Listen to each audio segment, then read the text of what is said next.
এই কুঁদলি ভাজাটা মানে অনেকের পছন্দ, আবার অনেকের পছন্দ না।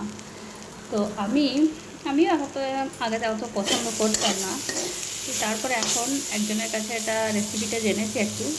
আগে তো আমি সবজি বানাতাম বেশিরভাগই, কিংবা আলু দিয়ে ভাজতাম।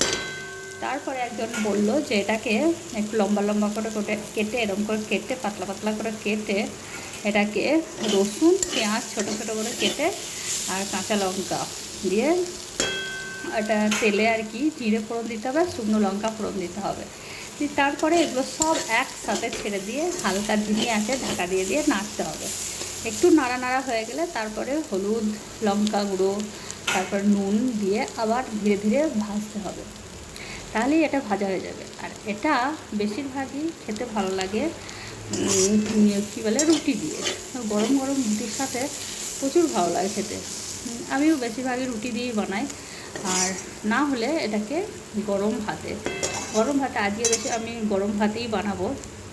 এটা গরম ভাত এটা হবে, মানে দুপুরবেলা বানাচ্ছি, কিন্তু রুটি দিয়ে বেশি খেতে ভালো লাগে। তাই আপনারাও একবার বানিয়ে অবশ্যই দেখবেন, প্রচুর খেতে টেস্টি। আর ভালো লাগলে অবশ্যই লাইক কমেন্ট অবশ্যই করবেন। বাই, ভালো থাকবেন, সুস্থ থাকবেন, আবার দেখা হবে অন্য একটা ভিডিওতে।